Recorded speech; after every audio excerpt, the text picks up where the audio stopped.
tahukah kamu? Manusia sudah menginjak bulan, tapi belum benar-benar mengenal lautan di bumi sendiri. Lebih dari 80% lautan masih gelap, belum dipetakan, dan mungkin tidak ingin ditemukan. Lautan menutupi lebih dari 70% permukaan bumi.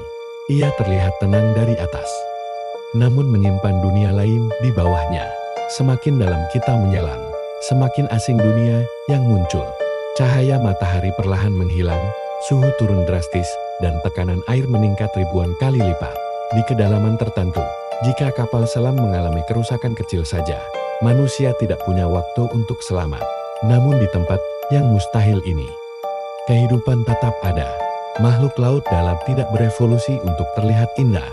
Mereka berevolusi untuk bertahan, tubuh transparan, gigi tajam, mata besar, atau justru tidak memiliki mata sama sekali. Salah satu yang paling terkenal adalah giant squid, makhluk raksasa yang hidup jauh dari cahaya, dengan mata sebesar bola basket. Mata itu memungkinkan mereka melihat bayangan kecil di dunia yang hampir sepenuhnya gelap. Ada juga goblin shark, ikan purba yang bentuknya hampir tidak berubah selama jutaan tahun. Rahangnya bisa meluncur keluar dari tengkoraknya, seperti mekanisme senjata tersembunyi. Namun tidak semua makhluk laut dalam bisa dijelaskan dengan mudah. Beberapa rekaman kamera menunjukkan makhluk yang transparan, bercahaya, dan bergerak sangat pelan.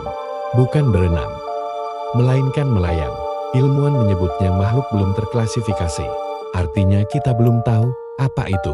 Dan setiap kali makhluk seperti ini terekam, sensor sering terganggu, sinyal melemah, dan data menjadi tidak lengkap. Menariknya, jauh sebelum teknologi modern ada, manusia sudah menceritakan kisah tentang monster laut. Bangsa Nordik mengenal kraken, makhluk raksasa yang menyeret kapal ke dasar laut.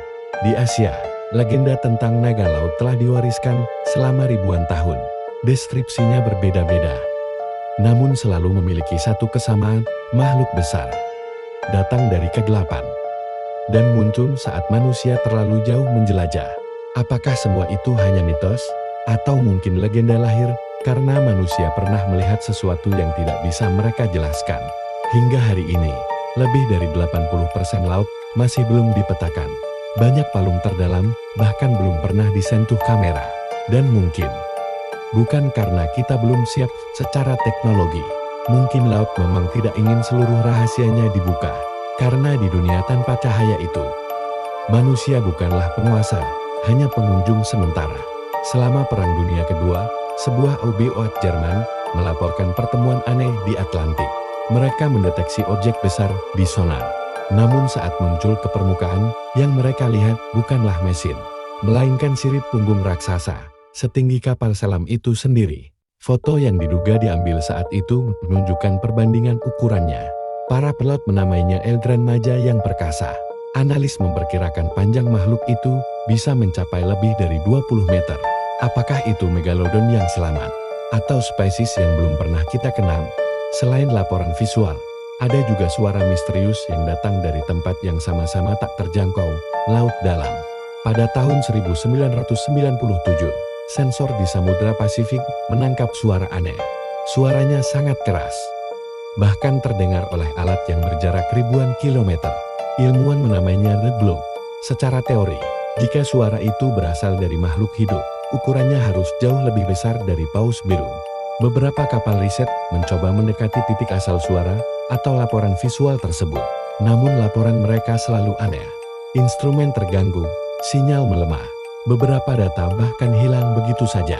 Laut dalam tidak hanya gelap, ia juga sunyi dengan cara yang salah. Beberapa penyelam laut dalam melaporkan pengalaman serupa. Perasaan seolah ada sesuatu yang sangat besar di bawah mereka. Bukan bergerak cepat, tapi menunggu. Di kedalaman ekstrem, banyak predator tidak berburu secara aktif. Mereka menghemat energi. Mereka diam dan menyerang hanya saat benar-benar perlu. Mungkin hal yang sama berlaku untuk sesuatu yang jauh lebih besar. Legenda kuno menyebutkan bahwa laut memiliki penjaga, bukan monster pemangsa manusia, melainkan makhluk yang memastikan manusia tidak melampaui batas. Menariknya, banyak palung terdalam di dunia justru jarang dijelajahi ulang. Bukan karena teknologi tidak cukup, melainkan karena risikonya terlalu tinggi. tekanan ekstrem, medan tak stabil, dan sesuatu yang tidak bisa diprediksi. Lautan menyimpan sejarah bumi selama miliaran tahun. Lebih tua dari hutan, lebih tua dari dinosaurus, lebih tua dari manusia itu sendiri. Jika ada makhluk purba yang bertahan, tempat terbaik untuk bersembunyi adalah dunia tanpa cahaya, di mana manusia hampir tidak pernah datang. Mungkin monster laut bukan makhluk yang suka muncul. Mungkin mereka tetap tersembunyi, karena selama ini manusia belum cukup dekat untuk dianggap sebagai ancaman. Dan laut masih memberi peringatan. Jauh sebelum radar dan sonar ada, manusia sudah lebih dulu takut pada laut. Bukan karena badai, tapi karena sesuatu yang mereka rasakan bergerak di bawah kapal mereka. Sebuah bisikan kuno yang diwariskan dari generasi ke generasi. Di perairan beku Nordik, mereka menamainya Kraken. Teks kuno tidak menggambarkannya sebagai monster, tetapi sebagai fenomena alam. Tubuhnya begitu besar, hingga pelaut mengiranya sebagai sebuah pulau. Mereka berlabur, menyalakan api, dan baru menyadari kesalahan fatal mereka saat pulau itu mulai bergerak ke bawah. Ia bukan pemburu agresif, melainkan sebuah batas alam, peringatan bahwa manusia telah berlayar terlalu jauh ke wilayah yang bukan milik mereka. Ribuan kilometer jauhnya, legenda berbeda mengambil bentuk. Naga Laut Asia, penguasa air, pembawa hujan, sekaligus bencana. Ia tinggal di istana kristal di dasar samudera. Ia adalah penjaga keseimbangan. Saat alam diusik, ia bangkit, bukan untuk menghancurkan, tetapi untuk memulihkan tatanan. Gempa dan tsunami bukanlah amarahnya, melainkan napasnya. Pola ini berulang di seluruh dunia. Dalam mitologi Ibrani, ada Leviathan, ular laut purba yang begitu perkasa, hingga hanya Tuhan yang bisa menaklukkannya. Di Jepang, Dewa Nagari Jin menguasai lautan dari istananya. Berbeda nama, berbeda budaya, berbeda zaman. Tapi esensinya selalu sama. Ada sesuatu yang besar, purba, dan berdaulat di kedalaman. Bagaimana peradaban yang terpisah oleh samudera dan waktu bisa menceritakan kisah yang begitu mirip? Apakah ini hanya manifestasi dari ketidaksadaran kolektif Kara? Pikiran kuno memberi wajah pada ketakutan akan hal yang tidak diketahui? Atau ada teori lain yang lebih menggelisahkan, bahwa legenda ini bukanlah imajinasi, melainkan ingatan. Gema dari pertemuan nyata dengan megafauna yang kita anggap telah punah. Mengingat lebih dari 80% lautan kita masih misteri total, siapa yang bisa memastikan apa yang bertahan di sana? Mungkin legenda itu tidak pernah benar-benar berakhir, mungkin mereka hanya menunggu di dasar yang sunyi, di mana lautan memilih rahasia mana yang harus tetap menjadi misteri abadi. Di era satelit dan kecerdasan buatan, manusia sering merasa telah menguasai bumi. Namun ada satu wilayah yang tetap menolak untuk sepenuhnya dipahami. Lautan terdalam. Teknologi modern memang telah berkembang. Kapal selam mampu menyelam ribuan meter. Kamera mampu bertahan di tekanan ekstrem. Tapi kenyataannya, setiap misi ke laut terdalam selalu dibatasi waktu, selalu dibatasi jarak, dan selalu berisiko gagal. Salah satu teori modern menyebutkan bahwa laut dalam masih menjadi rumah bagi makhluk purba yang lolos dari kepunahan. Bukan karena mereka kuat, melainkan karena mereka bersembunyi di tempat yang tidak bisa kita jangkau. Tekanan ekstrem dan suhu rendah justru melindungi mereka dari perubahan iklim di permukaan. Teori lain lebih mengganggu. Beberapa ilmuwan percaya laut dalam memiliki zona anomali. Wilayah dengan aktivitas magnetik tidak stabil. Tempat di mana alat navigasi sering salah membaca arah. Di zona ini, banyak sensor berhenti bekerja tanpa sebab jelas. Data terpotong, sinyal hilang. Apakah itu hanya gangguan teknis? Atau ada sesuatu di sana yang belum bisa diukur oleh teknologi manusia? Ada pula teori bahwa laut terdalam bukan hanya ekosistem, melainkan arsip kehidupan bumi. Tempat makhluk hidup berevolusi dengan cara yang sepenuhnya berbeda dari dunia permukaan.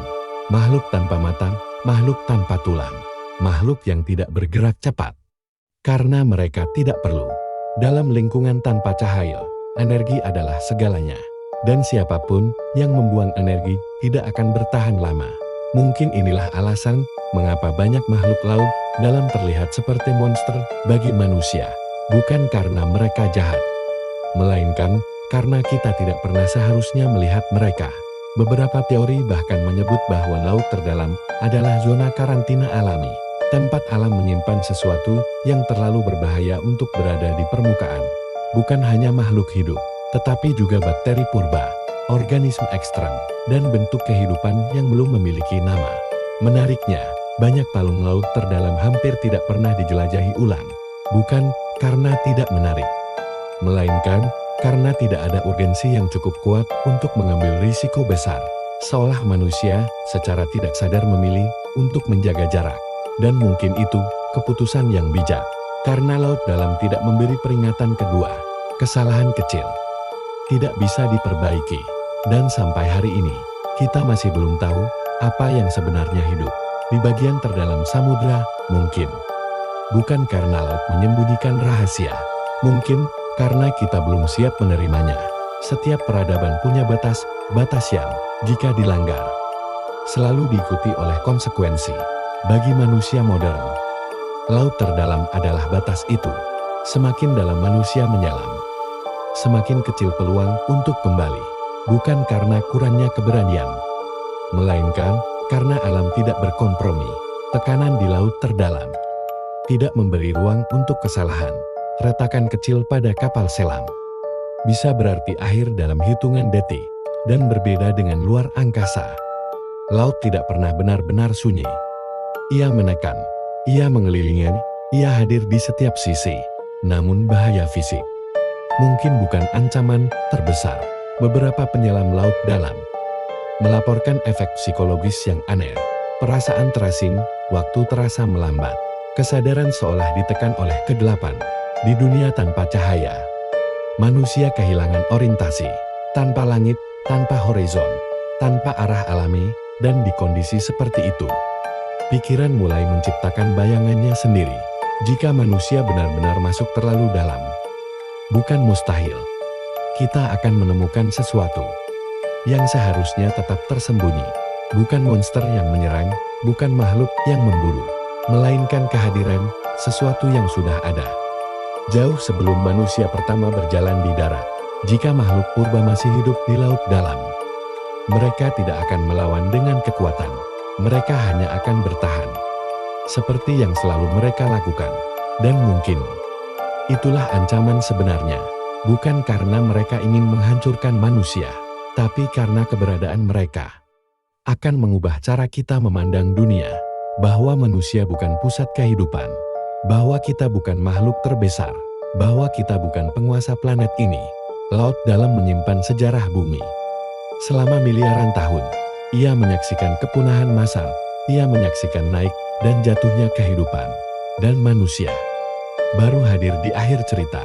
Mungkin alasan kita belum masuk terlalu dalam, bukan karena keterbatasan teknologi, melainkan karena secara naluriah kita tahu tidak semua pintu perlu dibuka. Karena begitu pintu itu terbuka, kita tidak bisa berpura-pura bahwa kita tidak pernah melihat apa yang ada di baliknya. Dan laut tidak pernah lupa. Lautan bukan tempat untuk ditaklukkan.